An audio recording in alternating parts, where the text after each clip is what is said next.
ಏನು ನಡೀತಾ ಇದೆ ಗೌರಿ ಪೂಜೆ?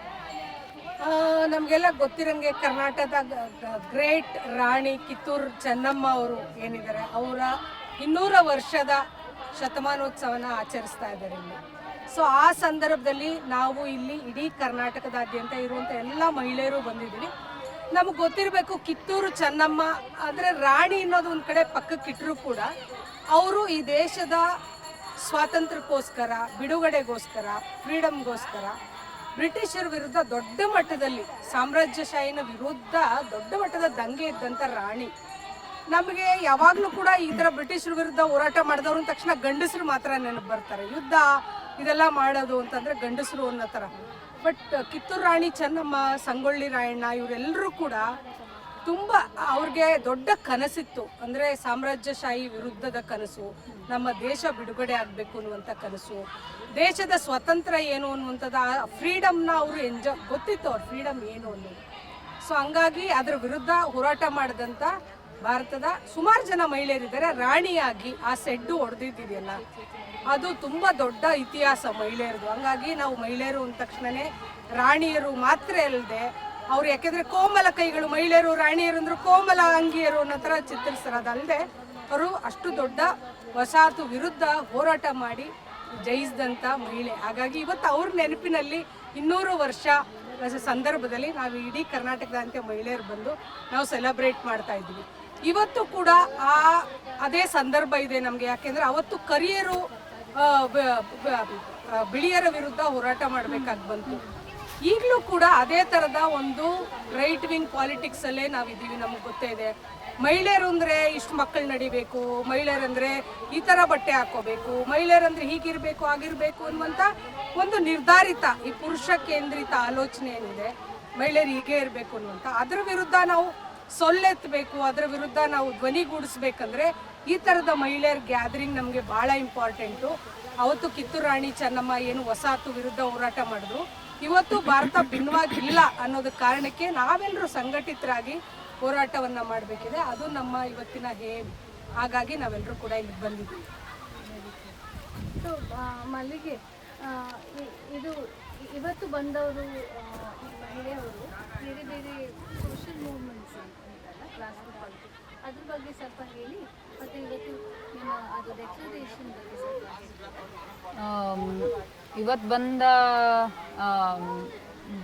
ಹಲವು ಬಗೆಯ ಮಹಿಳೆಯರ ಒಂದು ವೈವಿಧ್ಯಮಯವಾದಂಥ ಪ್ರಾತಿನಿಧ್ಯ ಒಂಥರದಲ್ಲಿ ನಮಗೆ ಸ್ವಾತಂತ್ರ್ಯ ಚಳವಳಿನ ನೆನಪಿಸುತ್ತೆ. ಅಂದರೆ ಸ್ವಾತಂತ್ರ್ಯ ಚಳವಳಿ ಕೂಡ ಅದು ಮುಖ್ಯವಾಹಿನಿ ಒಳಗೆ ಹೇಗೆ ಬೇಕಾದ್ರೂ ಪ್ರಾಜೆಕ್ಟ್ ಆಗಿರಲಿ, ಅಸಲಿ ವಿಚಾರ ನಮಗೆ ಗೊತ್ತಿರೋದು ಅದು ಒಂದು ಸರಳ ರೇಖೆ ಥರ, ಒಬ್ಬರು ಮುಂದೆ ನಿಂತು ಉಳಿದವರೆಲ್ಲ ಅವ್ರ ಹಿಂದೆ ಹೋಗ್ತಾ ಈ ಒಂಥರದ ಅಂದ್ರೆ ರಾಜಕಾರಣವನ್ನ ಮತ್ತೆ ಚಳವಳಿಯನ್ನು ನೋಡುವ ಗಂಡ ದೃಷ್ಟಿಕೋನ ಹೊಂದಿದೆ. ಒಬ್ಬ ನಾಯಕ ಮತ್ತು ಅವನ ಹಿಂದೆ ಉಳಿದವರೆಲ್ಲ ಹಿಂಬಾಲಕ.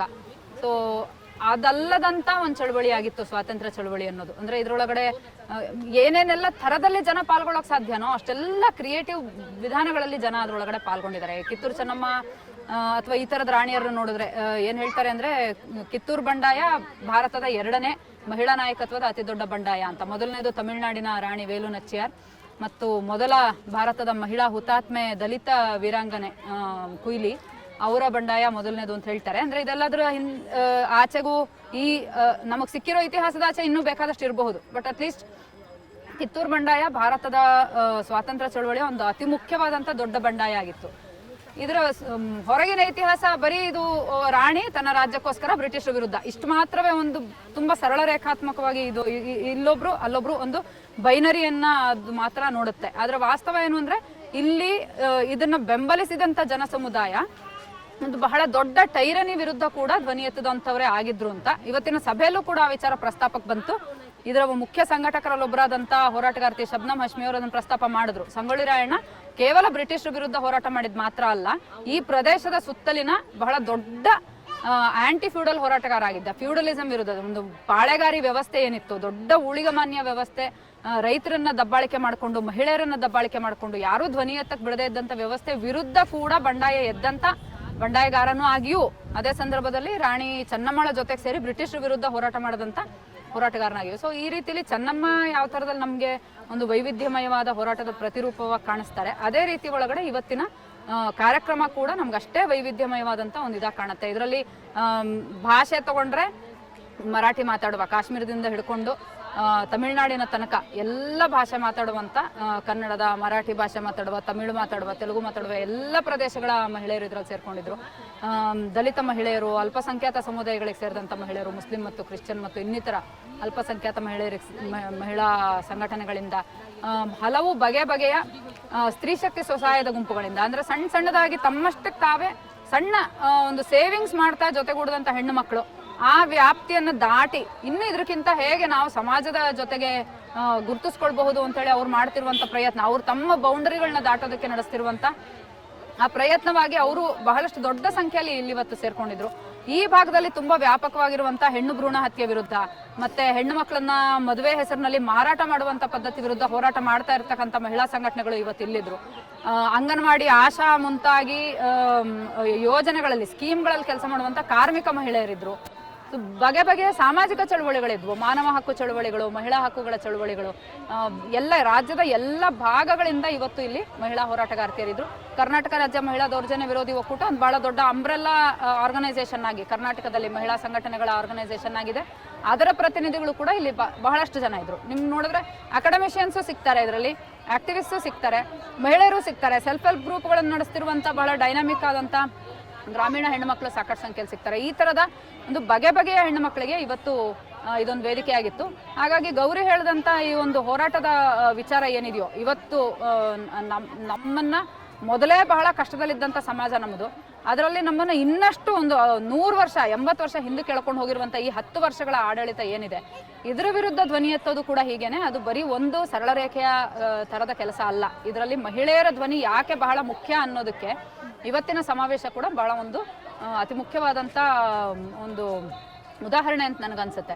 ಮಹಿಳೆಯರ ಪಾಲ್ಗೊಳ್ಳುವಿಕೆ, ಸ್ವಾತಂತ್ರ್ಯ ಚಳವಳಿಯಲ್ಲಿ ಹೇಗೆ ಮಹಿಳೆಯರ ಪಾಲ್ಗೊಳ್ಳುವಿಕೆ ಇಲ್ಲದೆ ಸ್ವಾತಂತ್ರ್ಯ ಚಳವಳಿ ಯಶಸ್ವಿಯಾಗ್ಲಿಕ್ಕೆ ಸಾಧ್ಯ ಇರಲಿಲ್ವೋ, ಕಿತ್ತೂರು ಚೆನ್ನಮ್ಮ ಇಲ್ಲದೇನೆ ನಾವು ಕರ್ನಾಟಕದ ಬ್ರಿಟಿಷ್ ವಿರೋಧಿ ಬಂಡಾಯನ ಗುರುತಿಸ್ಲಿಕ್ಕೆ ಸಾಧ್ಯ ಇಲ್ಲ. ಹಾಗೆ ಇವತ್ತಿನ ಆಂದೋಲನದಲ್ಲಿ ಕೂಡ ಮಹಿಳೆಯರು ಇಲ್ಲದೇನೆ ಈ ಆಂದೋಲನ ಯಶಸ್ವಿಯಾಗಿ ಗುರಿ ಮುಟ್ಲಿಕ್ಕೆ ಸಾಧ್ಯ ಇಲ್ಲ. ಹಾಗಾಗಿ ಮಹಿಳೆಯರ ಈ ಧ್ವನಿಗಳಿಗೆ ಈ ಮುಖ್ಯವಾಹಿನಿಯ ಆಂದೋಲನಗಳಲ್ಲೂ ಇನ್ನೂ ಬಹಳ ದೊಡ್ಡ ಅವಕಾಶ ಆಗಬೇಕಾಗಿದೆ.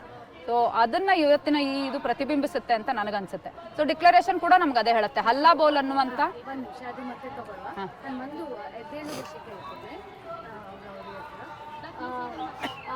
ಇದು ನೀವು ನಾನು ಇಂಗ್ಲೀಷ್ ಹೇಳ್ತೇನೆ, ಅದು ನಾವು ರೀಕ್ಲೇಮಿಂಗ್ ಲೋಕಲ್ ನ್ಯಾರೇಟಿವ್ಸ್ ಅಂತ ಹೇಳ್ತೇವಲ್ಲ ಯಾವಾಗಲೂ ಎಲೆಕ್ಷನಿಗೆ. ರೀಕ್ಲೇಮಿಂಗ್ one local narratives, one women's narratives ಅಲ್ಲ, ವಿಮೆನ್ಸ್ ಸ್ಟೋರೀಸ್. ಸೊ ಅದು ಈಗ ನಾವು ಇಲ್ಲಿ ಚಿತ್ತೂರು ಚೆನ್ನಮ್ಮ ಅವರ ಇದು ನಾವು ಅದನ್ನು ರೀಕ್ಲೇಮ್ ಮಾಡ್ತಾ ಇದ್ದೇವೆ ಇದರಲ್ಲಿ. ಸೊ ನೀವು ಎದ್ದೇಳು ಕರ್ನಾಟಕದಲ್ಲಿ ನೀವು ಅದು ಹೇಗೆ ಮಾಡ್ತೀವಿ ಈಗ ಎಲೆಕ್ಷನ್ಗೆ ನಾವು ಹೇಗೆ ಹೇಳೋದು ಇಲ್ಲ. ಆ್ಯಕ್ಚುಲಿ ರೀಕ್ಲೈಮ್ ಮಾಡೋದು ಅನ್ನೋವಂಥದ್ದು ಎಲ್ಲವನ್ನೂ ರೀಕ್ಲೈಮೇ. ಹೆಂಗೆ ನೋಡ್ಬೇಕಂದ್ರೆ ಈಗ ಕುವೆಂಪು ಅವ್ರನ್ನ ಅವರು ಕಿತ್ಕೊಂಡಿದ್ರು, ಬಾಬಾ ಸಾಹೇಬ್ ಅಂಬೇಡ್ಕರ್ ಅವ್ರನ್ನ ಅವರು ಜನಿವಾರ ಹಾಕಿ ಬ್ರಾಹ್ಮಣೀಕರಣ ಮಾಡ್ಲಿಕ್ಕೆ ಹೊರಟಿದ್ರು. ಅದೆಲ್ಲವೂ ಒಂದು ರೀತಿ ರೀಕ್ಲೈಮಿಂಗ್ ಆಗಿರುವಂಥದ್ದೇ. ಮತ್ತು ಪಬ್ಲಿಕ್ಸ್ ಜಾಗಗಳೇನಿದು, ಪಾರ್ಕು ಮತ್ತು ಏನು ಗ್ರಂಥಾಲಯಗಳು ಎಲ್ಲದನ್ನೂ ಕೂಡ ಅವ್ರು ಕಿತ್ಕೊಂಡು, ದೇವಸ್ಥಾನಗಳಲ್ಲಿ ಭಜನೆಗಳು, ಅದೆಲ್ಲವೂ ಕೂಡ ಒಂದು ರೀತಿ ಒಂದು ಜನರು ಶಾಂತಿ ನೆಮ್ಮದಿಗೋಸ್ಕರ ಆಡ್ತಿದ್ದಂಥ ಸೌಹಾರ್ದ ಗೀತೆಗಳು, ಭಜನೆ, ಇದೆಲ್ಲವೂ ಕೂಡ ದೊಡ್ಡ ಮಟ್ಟದಲ್ಲಿ ಏನೋ ಬ್ರಾಹ್ಮಣೀಕರಣಗೊಂಡಿರಲಿಲ್ಲ.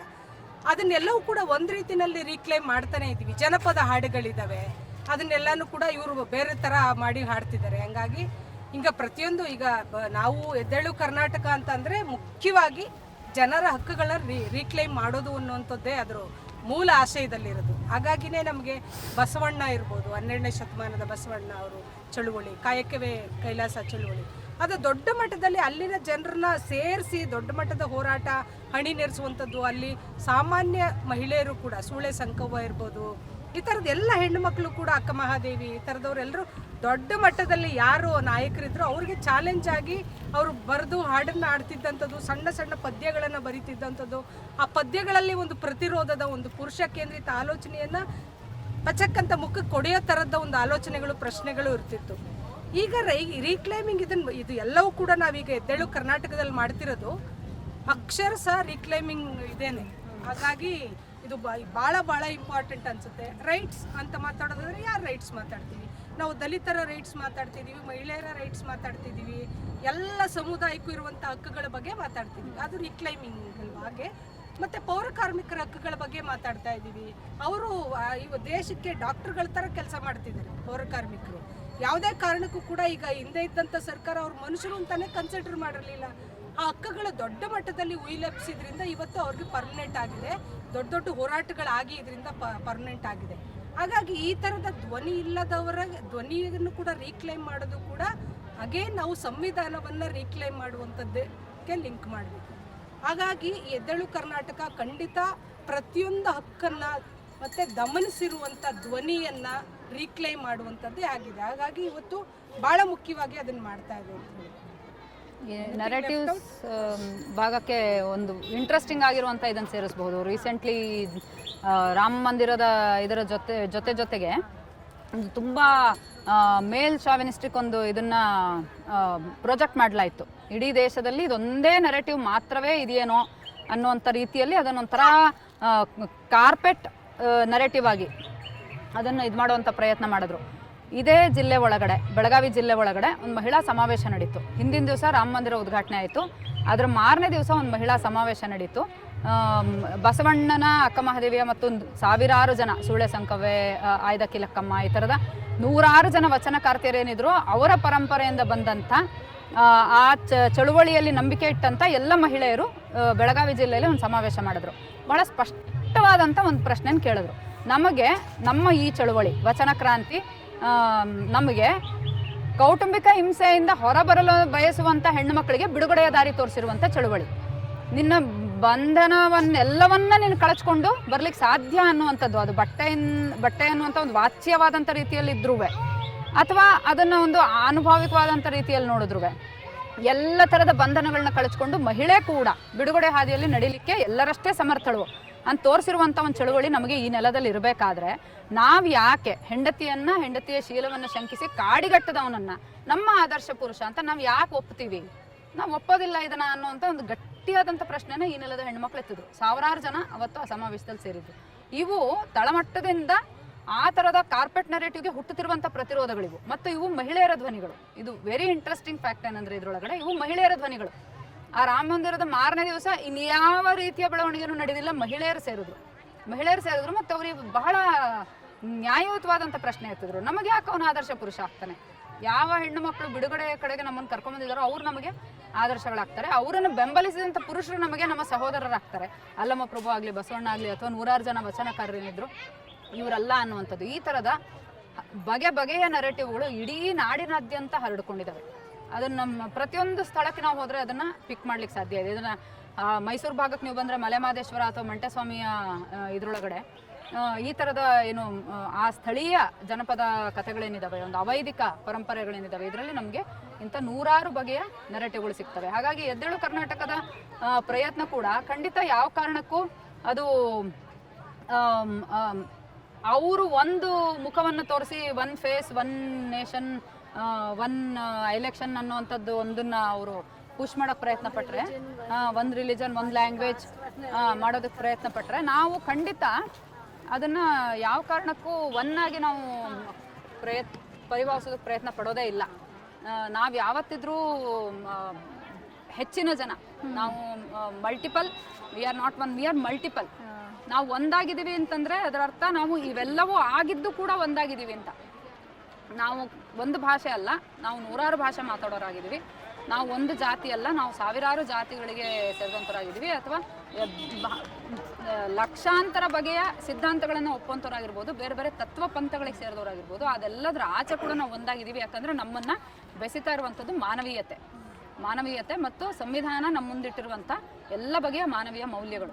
ಅವರನ್ನು ಯಾಕೆ ಅದು ಬೆಸೆಯೋದಿಲ್ಲ ಅಂದರೆ ಅವ್ರಿಗೆ ಸಂವಿಧಾನದ ಮೇಲೆ ನಂಬಿಕೆ ಇಲ್ಲ, ಸಂವಿಧಾನನವ್ರು ನಂಬೋದಿಲ್ಲ, ಸಂವಿಧಾನದೊಳಗಿರುವಂಥ ತತ್ವಗಳ ಮೇಲೆ ಅವ್ರಿಗೆ ನಂಬಿಕೆ ಇಲ್ಲ, ಮಾನವೀಯತೆ ಮೇಲೆ ಮೊದಲನೇದಾಗಿ ನಂಬಿಕೆ ಇಲ್ಲ. ಅವರು ಅಕ್ಷರಶಃ ಮೇಲು ಕೀಳನ್ನು ಇದನ್ನೇ ಜಾರಿಗೆ ತರ್ತೀವಿ ಅಂತೇಳಿ ಘೋಷಿತ ಅವರ ಅಜೆಂಡಾ ಇಟ್ಕೊಂಡು ಅವ್ರು ಹೊರಟಿರುವಂಥವ್ರು. ನಾವು ತಾರತಮ್ಯವನ್ನು ಜಾರಿಗೆ ತರ್ತೀವಿ ವಾಪಸ್ ಅಂತ ಘೋಷಿತವಾದಂಥ ಅಜೆಂಡಾ ಇಟ್ಕೊಂಡು ಹೊರಟವರು. ಹಾಗಾಗಿ ಈ ಮನುಸ್ಮೃತಿಯನ್ನು ಮತ್ತೆ ತರ್ತೀವಿ ಅಂತ ಹೊರಟಂಥವ್ರ ವಿರುದ್ಧ ಮೊಟ್ಟ ಮೊದಲಿಗೆ ಇಲ್ಲಿ ಧ್ವನಿ ಎತ್ತುವಂಥ ಅತಿ ಮುಖ್ಯವಾದಂಥ ಹೊಣೆಗಾರಿಕೆ ಕೂಡ ಮಹಿಳೆಯರ ಮೇಲಿದೆ ಅಂತ ನಮಗನ್ಸುತ್ತೆ. ಹಾಗಾಗಿ ಇವತ್ತಿನ ಈ ಸಮಾವೇಶ ಇದಕ್ಕೆ ತುಂಬ ನೇರವಾಗಿ ಸಂವಾದಿಯಾಗಿ ನಡೆದಿರುವಂಥದ್ದು ಅಂತ ನಮ್ಮ ಅನಿಸಿಕೆ. ಹಾಗಾಗಿ ಎದ್ದೇಳು ಕರ್ನಾಟಕ ಕೂಡ ಈ ಸಮಾವೇಶನ ದೊಡ್ಡ ಮಟ್ಟದಲ್ಲೂ ಸಪೋರ್ಟ್ ಮಾಡ್ತು. ಜೊತೆಗೆ ಎಲ್ಲ ಜಿಲ್ಲೆಗಳಿಂದ ನಮ್ಮ ನೆಟ್ವರ್ಕಲ್ಲಿರುವಂಥ ಹೆಣ್ಮಕ್ಳು ಇವತ್ತು ಈ ಸಮಾವೇಶದಲ್ಲಿ ಪಾಲ್ಗೊಂಡ್ರು, ನಾವು ಎಲ್ಲ ಪಾಲ್ಗೊಂಡ್ವಿ ಮತ್ತು ಬಹಳ ಸ್ಫೂರ್ತಿ ಪಡೆದಿದ್ದೀವಿ ನಾವು ಈ ಸಮಾವೇಶದಿಂದ. ಹೇಗಿತ್ತು, ಚೆನ್ನಾಗಿತ್ತ ಏನು ಅಂತ ಅಲ್ಲ ಬೋಲ್ ವಿಷಯ ಹೇಳ್ತಾ ಇದ್ದೀನಿ. ಹೌದು, ಅಂದರೆ ಎಲ್ಲಕ್ಕಿಂತ ಮುಖ್ಯವಾದ್ದು ನಾವು ಇಡೀ ದೇಶದಲ್ಲಿ ಒಂದು ಹಲ್ಲಾ ಬೋಲ್ ಮಾಡ್ತೀವಿ, ನಾವು ಧಿಕ್ಕಾರ ಕೂಗ್ತೀವಿ ಮುಂದೆ ಅನ್ನುವಂಥ ಘೋಷಣೆ ಇವತ್ತಿನ ವೇದಿಕೆಯಿಂದ ಆಯಿತು. ಅದು ತುಂಬ ಸಕಾಲಿಕವಾಗಿರುವಂಥದ್ದು ಅಂತ ಅನಿಸುತ್ತೆ. ಬಹಳ ಹಿಂದೆನೇ ಹೆಣ್ಮಕ್ಳು ಧಿಕ್ಕಾರ ಕೂಗಬೇಕಿತ್ತು ನಿಜ ಹೇಳಬೇಕು ಅಂದರೆ.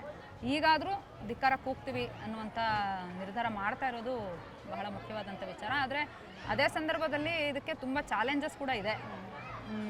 ಎಲ್ಲಕ್ಕಿಂತ ದೊಡ್ಡದು ಅಂತಂದರೆ ಯಾವ ಹೆಣ್ಣು ಮಕ್ಕಳನ್ನು ಹಗಲು ಮತ್ತು ರಾತ್ರಿ, day in and day out ಯಾರನ್ನು ಶೋಷಣೆ ಮಾಡಲಾಗ್ತಿದೆಯೋ, ಯಾರು ತಮ್ಮ ಅತ್ಯಂತ ಕಡು ಕಷ್ಟದ ದುಡ್ಡನ್ನು ಕಳ್ಕೊತಾ ಬಂದಿದ್ದಾರೋ, ಯಾರು ಕುಟುಂಬನ ಪೋಷಣೆ ಮಾಡೋದಕ್ಕಾಗಿ ತಮ್ಮ ಆರೋಗ್ಯವನ್ನು ತಾವು ಮಾಡೋ ಊಟನ, ಅಂದರೆ ಇವತ್ತು ಫುಡ್ ಕನ್ಸಂಪ್ಷನ್ನ ಇದನ್ನು ತೊಗೊಂಡ್ರೆ, ನಮ್ಮ ದೇಶದ ಫುಡ್ ಕನ್ಸಂಪ್ಷನ್ ಇದನ್ನು ತೊಗೊಂಡ್ರೆ ಹೆಣ್ಮಕ್ಳ ಫುಡ್ ಕನ್ಸಂಪ್ಷನ್ ರೇಟ್ ಎಷ್ಟು ಕಡಿಮೆ ಆಗಿದೆ ಅನ್ನೋದು ನಾವು ನೋಡ್ತಿದ್ವಿ over the period of 6 to 7 years. ಯಾವಾಗಿಂದ ನೋಟ್ ರದ್ದತಿ ಮತ್ತು GST ಆಯಿತು, there is a very sharp decline in the food consumption rate ಭಾರತದ ಮಹಿಳೆಯರದು. ಇವತ್ತು ಜಾಗತಿಕ ಹಸಿವಿನ ಸೂಚ್ಯಂಕದೊಳಗಡೆ 121 ದೇಶದೊಳಗಡೆ ಭಾರತ 107ನೇ ಸ್ಥಾನದಲ್ಲಿದೆ. ಇವರು ವಿಶ್ವಗುರು ಆಗಕ್ಕೆ ಹೊರಟಿರೋರು. ಹಸಿದವರು ಇಷ್ಟು ಕೋಟಿಗಟ್ಟಲೆ ಸಂಖ್ಯೆಯಲ್ಲಿ ಇದ್ದಾರೆ ನಮ್ಮ ಭಾರತದಲ್ಲಿ ಅನ್ನೋದನ್ನ ಇದು ತೋರಿಸ್ತಾ ಇದೆ. ಯಾರು ಹಸಿದವರು ಅಂದರೆ ಯಾವ ಕುಟುಂಬದೊಳಗಡೆ ಎಲ್ಲರೂ ಹೊಟ್ಟೆ ತುಂಬಿಸಿ ಕೊನೆಯಲ್ಲಿ ಯಾರು ಹಸ್ಕೊಂಡಿರ್ತಾರೆ ಅನ್ನೋದು ಯಾವ ದೊಡ್ಡ ಬ್ರಹ್ಮ ರಹಸ್ಯ ಅಲ್ಲ. ಅದನ್ನು ಕಂಡುಹಿಡಿಯೋದಕ್ಕೆ ನಮಗೇನು ಹೊಸ ಎಕ್ಸ್ಪೆರಿಮೆಂಟ್ ಮಾಡಬೇಕಾಗಿಲ್ಲ. ಎಲ್ಲರೂ ಹೊಟ್ಟೆ ತುಂಬಿಸ್ತಾ ಕೊನೆಯಲ್ಲಿ ಹಚ್ಕೊಂಡಿರೋರು ಈ ದೇಶದ ಬಹುಸಂಖ್ಯಾತ ಹಸಿದವರು ಹೆಣ್ಣುಮಕ್ಕಳೇ ಆಗಿದ್ದಾರೆ ಅನ್ನೋದರಲ್ಲಿ ಅನುಮಾನ ಏನಿಲ್ಲ. ಇಂಥ ಕೆಟ್ಟ ಪರಿಸ್ಥಿತಿಯಲ್ಲಿ ನಾವಿದ್ದೀವಿ. ಆದರೆ ಇದನ್ನು ನಿಚ್ಚಳವಾಗಿ ಕಣ್ಣೆದುರು ಕಾಣಕ್ಕೆ ನಮಗೆ ಒಂದು ಸಣ್ಣ ಒಂದು ಕನ್ನಡಕ ಕೂಡ ಬೇಕಿದೆ ಅಂತ ಅನ್ನಿಸ್ತಾ ಇದೆ. ಅಂದರೆ ಎಷ್ಟರ ಮಟ್ಟಕ್ಕೆ ಒಂಥರದ ಇದಾಗಿದೆ, ಏನು ರಾಡಿ ಆಗಿದೆ ವಾತಾವರಣ. ಒಂದು ಕೊಳ ಅದನ್ನು ಕಲಕ್ಬಿಟ್ರೆ ಅದು ಎಷ್ಟು ರಾಡಿ ಆಗುತ್ತೆ ಅಂದರೆ ಅದರೊಳಗಡೆ ನಮಗೇನು ಸ್ಪಷ್ಟವಾಗಿ ಕಾಣಿಸಲ್ಲ. ಆ ರೀತಿಲಿ ಇವತ್ತು ಈ ಸೊಸೈಟಿನ ರಾಡಿ ಹಬ್ಬಿಸ್ಬಿಟ್ಟಿದ್ದಾರೆ. ಅದರೊಳಗಡೆ ಜಾತಿ, ಧರ್ಮ, ಭಾಷೆ ಎಲ್ಲ ತಂದು ಎಷ್ಟು ರಾಡಿ ಮಾಡಿದ್ದಾರೆ ಅಂದರೆ ಅದರೊಳಗೂ ನಾವು ಕಾಣಬೇಕಾದಂಥ ವಿಚಾರನ ಕಾಣಲಿಕ್ಕೆ ನಮಗೆ ಸ್ವಲ್ಪ ಒಂದು ಕನ್ನಡಕದ ಏನು ಅಗತ್ಯ ಇತ್ತು ಅದನ್ನು ಇವತ್ತಿನ ಈ ಸಮಾವೇಶದೊಳಗೆ ಡಿಕ್ಲರೇಷನ್ ನಮಗೆ ಕೊಡ್ತಾ ಇದೆ. ನಾವು ಯಾಕೆ ಹಲ್ಲಾ ಬೋಲ್ ಅಂತೇಳಿ ಘೋಷಿಸಬೇಕಾಗಿದೆ, ನಾವು ಯಾಕೆ ಧಿಕ್ಕಾರ ಅಂಥೇಳಿ ಘೋಷಿಸಬೇಕಾಗಿದೆ ಅನ್ನೋ ಆ ಗ್ಲಾಸ್ ಕೊಡುತ್ತೆ ಅಂತ ಅನಿಸುತ್ತೆ. ಸೊ ಹೌದು, ಶಾಹೀನ್ ಬಾಗಲ್ಲಿ ಸಹೋದರಿಯರು ಬಹಳ ಅಂದರೆ ಬಹಳ ವಿನೂತನವಾಗಿ CAA NRC NPR ಈ ಆಂದೋಲನ ಶುರುವಾದಾಗ, ಅವಳ ವಿರುದ್ಧ ಆಂದೋಲನ ಶುರುವಾದಾಗ ಅದು ಶಾಹೀನ್ ಬಾಗ್ ರೂಪದಲ್ಲಿ ಮುಂದುವರಿಯುತ್ತೆ ಅಂತ ಬಹುಶಃ ಈ ದೇಶದಲ್ಲಿ ಯಾರ್ಯಾರು ಅದನ್ನು ಊಹೆ ಮಾಡಿರಲಿಕ್ಕಿಲ್ಲ. ಹೆಣ್ಣು ಮಕ್ಕಳು ಇದರ ನಾಯಕತ್ವ ತಗೊಳ್ತಾರೆ ಮತ್ತು ಇದು ಇಡೀ ಜಗತ್ತಿನಾದ್ಯಂತ ಶಾಹೀನ್ ಬಾಗ್ ಆಗಿ ಸುದ್ದಿ ಆಗುತ್ತೆ ಅಂತ. ಅಂದರೆ ಇಲ್ಲಿ ಕರ್ನಾಟಕದಲ್ಲಿ ಸುಮಾರು 20ಕ್ಕಿಂತ ಹೆಚ್ಚು ಶಾಹೀನ್ ಬಾಗ್ಗಳು ನಡೆದವು, ತಿಂಗಳುಗಟ್ಟಲೆ ನಡೆದವು ಶಾಹೀನ್ ಬಾಗ್ಗಳು. ಇಡೀ ರಾಜ್ಯಾದ್ಯಂತ ಶಾಹೀನ್ ಬಾಗ್ ಅನ್ನೋದು ಒಂದು ಪ್ರತಿರೋಧದ ಸಿಂಬಲ್ ಆಯ್ತದು. ಹೇಗೆ ಕಿತ್ತೂರು ಚೆನ್ನಮ್ಮ ಒಂದು ಪ್ರತಿರೋಧದ ಸಿಂಬಲ್ಲು, ಅದೇ ಥರ ಶಾಹೀನ್ ಬಾಗ್ ಒಂದು ಪ್ರತಿರೋಧದ ಸಿಂಬಲ್ ಆಯಿತು. ಸೊ ಅಲ್ಲಿಂದ ಹಲ್ಲಾ ಬೋಲ್ ಅನ್ನುವಂಥದ್ದು ಮತ್ತು ಅದಕ್ಕಿಂತ ಭಾಳ ಹಿಂದೆ ಸ್ವಾತಂತ್ರ್ಯ ಚಳವಳಿಯ ನಂತರದ ಅವಧಿಯಲ್ಲಿ ಬಂದಂಥ ಸಬ್ ಯಾದ್ ರಕ್ಕಾ ಜಾಯೇಗಾ ಅನ್ನುವಂಥ ನೆನ್ಪಿಟ್ಕೊಳ್ತೀವಿ ಎಲ್ಲವನ್ನು ಅಂಥೇಳಿ. ಹಮ್ ದೇಖೆಂಗೆ ಅನ್ನುವಂಥ ಮಹಿಳೆಯರ ಘೋಷಣೆ ಏನಿತ್ತು, ಆ ಪ್ರತಿಯೊಂದು ಇವತ್ತಿನ ವೇದಿಕೆ ಒಳಗಡೆ ಅವೆಲ್ಲವೂ ಕೂಡ ಪ್ರತಿಧ್ವನಿಸ್ತು. ಮತ್ತು ಇನ್ನೊಂದು ಮುಖ್ಯವಾಗಿ ಗಮನಿಸಬೇಕಿರೋದು ಏನಂದರೆ ಇವತ್ತಿನ ಡಿಕ್ಲರೇಷನ್ನು ನಮ್ಮ ಸಂವಿಧಾನದ ಪ್ರಿಯಾಂಬಲ್ಗೆ, ಪೂರ್ವ ಪೀಠಿಕೆ ಏನಿದೆ, ಸಂವಿಧಾನದ ಪೂರ್ವ ಪೀಠಿಕೆಗೆ ತುಂಬ ಹತ್ತಿರದಲ್ಲಿದೆ. ಅದು ಬೇಕು ಅಂತಲೇ ಹಾಗೆ ಮಾಡಿರುವಂಥದ್ದು. ಯಾಕಂದರೆ ಅಂತಿಮವಾಗಿ ಎಲ್ಲದರ ಉದ್ದೇಶ ಸಂವಿಧಾನದ ಪೂರ್ವ ಪೀಠಿಕೆ ಒಳಗಡೆ ಏನು ಆಶಯ ಇತ್ತೋ, ಒಂದು ಪ್ರಜಾತಾಂತ್ರಿಕ, ಜಾತ್ಯತೀತ, ಸಾವರಿನ್, ಒಂದು ಸ್ವಾಯತ್ತವಾದಂಥ ದೇಶ, ನಿಜವಾಗಿ ಎಲ್ಲರಿಗೂ ಸಮಾನತೆ, ಎಲ್ಲರಿಗೂ ಎಲ್ಲ ಬಗೆಯ ಇದರಲ್ಲಿ ಅವಕಾಶಗಳು, ಎಲ್ಲವೂ ಸಮಾನವಾಗಿರುವಂಥ ಒಂದು ಸಮಾಜದ ಕಡೆಗೆ ಹೋಗಬೇಕು ಅನ್ನುವಂಥ ಆಶಯ ಏನಿತ್ತೋ ಅದು ಅಂತಿಮವಾಗಿ ಎಲ್ಲ ಆಂದೋಲನಗಳ ಕೊನೆಯ ಗುರಿ. ಹಾಗಾಗಿ ಇವತ್ತಿನ ಡಿಕ್ಲರೇಷನ್ಗೂ ನಮ್ಮ ಸಂವಿಧಾನದ ಪೂರ್ವ ಪೀಠಿಕೆಗೂ ಏನು ಹೋಲಿಕೆ ಕಾಣುತ್ತೋ ಅದು ಈ ಆಂದೋಲನಗಳ ಮಧ್ಯೆ ಇರುವಂಥ ಹೋಲಿಕೆ. ಇದು ಎಲ್ಲವೂ ಒಂದೇ ದಿಕ್ಕಿಗೆ ಹೋಗ್ತಾ ಇರುವಂಥ ಆಂದೋಲನಗಳು. ಒಂದು ಲಾಸ್ಟ್ ಕ್ವೆಶ್ಚನ್ ಇಬ್ಬರ ಗೌರಿ.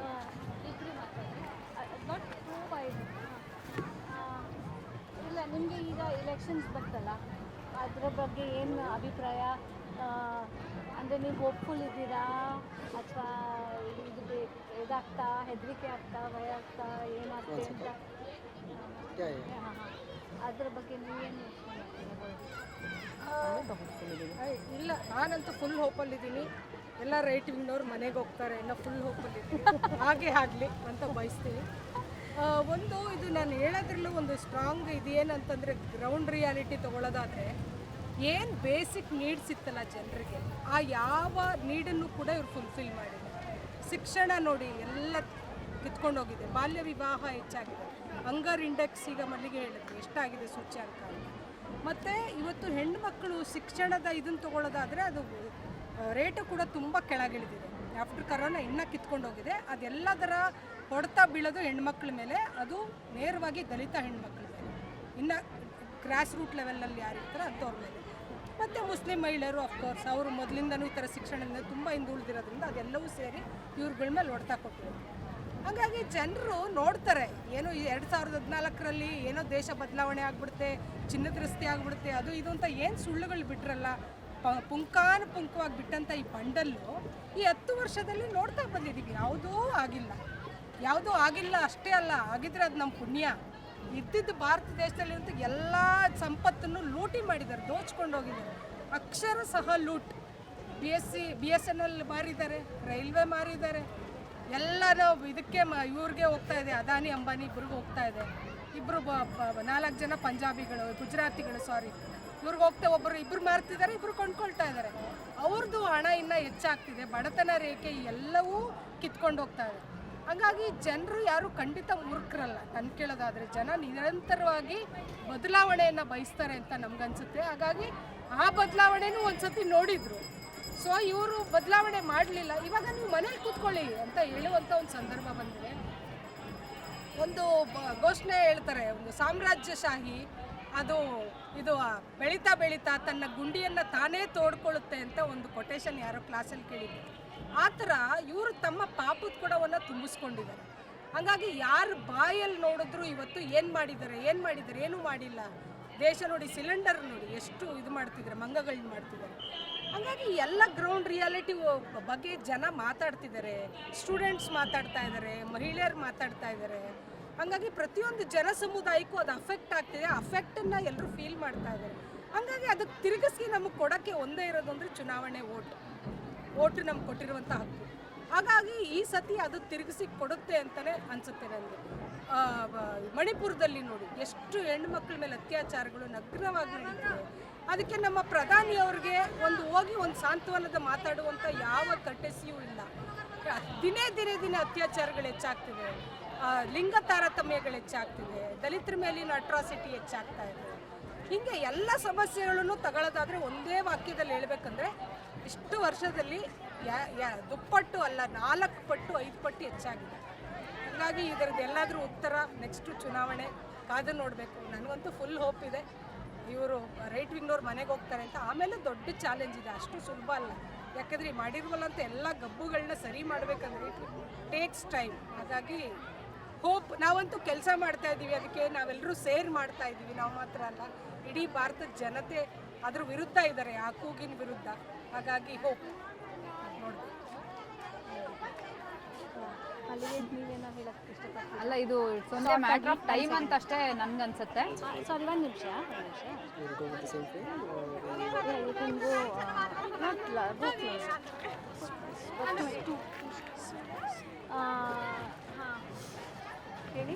ಇದು ಸಮಯ, it's only matter of time ಅಂತ ನನ್ಗನ್ಸುತ್ತೆ. ತುಂಬಾ ಗಲಾಟೆ ಇದ್ದಾರೆ. ಇಲ್ಲ, ಇದು ಗೌರಿ ಹೇಳದಂತ, ಖಂಡಿತವಾಗಿ ಗೌರಿ ಹೇಳದಂತ ರಿಸಲ್ಟನ್ನೇ ನಾವು ಎಕ್ಸ್ಪೆಕ್ಟ್ ಮಾಡ್ತಾ ಇದೀವಿ. ನಮಗೆ 100% ನಂಬಿಕೆ ಇದೆ. ಯಾಕಂದ್ರೆ ಈ ದೇಶದ ಸಾಮಾನ್ಯ ಜನರು, ಬಡ ಜನರು, ಅವ್ರು ಯಾವಾಗಲೂ ವಿವೇಕವಂತರಾಗಿದ್ದಾರೆ. ಅವ್ರ ವಿವೇಕದ ಮೇಲೆ ನಮಗೆ ನಂಬಿಕೆ ಇದೆ, ಮತ್ತು ನಮ್ಮ ಬದುಕಿನ ಅನುಭವದ ಮೇಲೆ ನಮಗೆ ನಂಬಿಕೆ ಇದೆ. ಇಲ್ಲಿರೋ ಒಂದೇ ಗೊಂದಲ ಹುಟ್ಟಾಕುವಂಥ ಪ್ರಯತ್ನ ಈ ಕಳೆದ 2 ಅವಧಿಯಲ್ಲಿ ನಡೆದಿದ್ದೇನೆಂದ್ರೆ ಪರ್ಯಾಯ ಯಾರಿದ್ದಾರೆ ಅನ್ನೋ ಪ್ರಶ್ನೆ. ಸೊ ಅದರಲ್ಲಿ ನಮಗೂ ಕೂಡ ನಮ್ಮ ಎದ್ದೇಳು ಕರ್ನಾಟಕದ ಇದು ಕೂಡ ಕರೆ ಕೂಡ ಬಹಳ ಸ್ಪಷ್ಟವಾಗಿದೆ. Defeat the devil, fight the evil ಅಂತಾನೆ ನಾವು ಹೇಳ್ತಾ ಇರೋದು. ಬರುವಂಥವ್ರು ದೇವಮಾನವರಲ್ಲ ಅನ್ನೋದ್ರ ಅರಿವು ನಮಗಿದೆ. ಈ ದೇಶದಲ್ಲಿ ಇದುವರೆಗೆ ಜನಗಳಿಗೆ ಸಿಕ್ಕಂತ ಯಾವುದೇ ಒಳ್ಳೆಯ ಯೋಜನೆ ಅಥವಾ ಯಾವುದೇ ಒಂದು ಸವಲತ್ತು ಅದು ಜನರ ಹೋರಾಟದಿಂದ ಮಾತ್ರವೇ ಅದು ಬಂದಿರುವಂಥದ್ದು. ಸರ್ಕಾರ ಅದನ್ನ ಪಿಕಪ್ ಮಾಡಿ ಅದನ್ನೊಂದು ಯೋಜನೆಯಾಗಿ ಪರಿವರ್ತಿಸಿ ಜನರು ಕೊಟ್ಟರು ಕೂಡ ಅದು ಬಂದಿರೋದು ಅಲ್ಲಿ ತಳಮಟ್ಟದಲ್ಲಿ ಜನ ಧ್ವನಿ ಎತ್ತಿದ್ರಿಂದ. ಹಾಗಾಗಿ ಈ ದೇಶದೊಳಗಡೆ ಬದಲಾವಣೆಗೆ ಜನರೇ ಕಾರಣ ಆಗ್ತಾರೆ ಅನ್ನುವಂಥದ್ದು 100% ಖಚಿತ. ಸೊ ಆ ಹೋರಾಟ ನಮ್ಮ ಬದುಕಿಗೋಸ್ಕರ ನಾವು ಹೋರಾಟ ನಡೆಸಬೇಕು, ನಮ್ಮ ಹಕ್ಕಿಗೋಸ್ಕರ ನಾವು ಹೋರಾಟ ನಡೆಸಬೇಕು, ಅದನ್ನ ಮುಂದಕ್ಕೂ ನಾವು ನಡೆಸುವ. ಆದ್ರೆ ಹೋರಾಟಕ್ಕಾದ್ರೂ ಅವಕಾಶ ಇರುವಂತ ಒಂದು ಸಮಾಜವನ್ನ ತಂದ್ಕೊಳ್ಳೋದು ಕೂಡ ನಮ್ಮದೇ ಕರ್ತವ್ಯ ಅನ್ನೋದು ಈ ವಿಚಾರ ಅಷ್ಟು ದೊಡ್ಡ ನಮ್ಮ ದೇಶದ ಜನಸಾಮಾನ್ಯರ ಅರಿವಿಗೆ ಮೀರಿದಂತ ಕಷ್ಟಕರವಾದ ವಿಚಾರ ಅಂತ ನನಗನ್ಸಿಲ್ಲ. ಇದರಲ್ಲಿ ಅವರ ತನಕ ಬದುಕಿನ ಸತ್ಯಾಂಶಗಳು ಅವ್ರ ತನಕ ತಲುಪೋವರೆಗಿನ ಅವಧಿ ಗ್ಯಾಪ್ ಮಾತ್ರ ಇತ್ತು. ಇವತ್ತು ಅವರು ತಮ್ಮ ಬದುಕಿನ ವಾಸ್ತವಗಳನ್ನ ಕಣ್ಣೆದುರುಗಡೆ ನೋಡ್ತಾ ಇದ್ದಾರೆ ಮತ್ತು ಖಂಡಿತವಾಗಿ ಈ ದೇಶದಲ್ಲಿ ಬದಲಾವಣೆ ತರ್ತಾರೆ ಅನ್ನುವಂಥ ನಂಬಿಕೆ ಇದೆ. Very good, thank you thank you so much.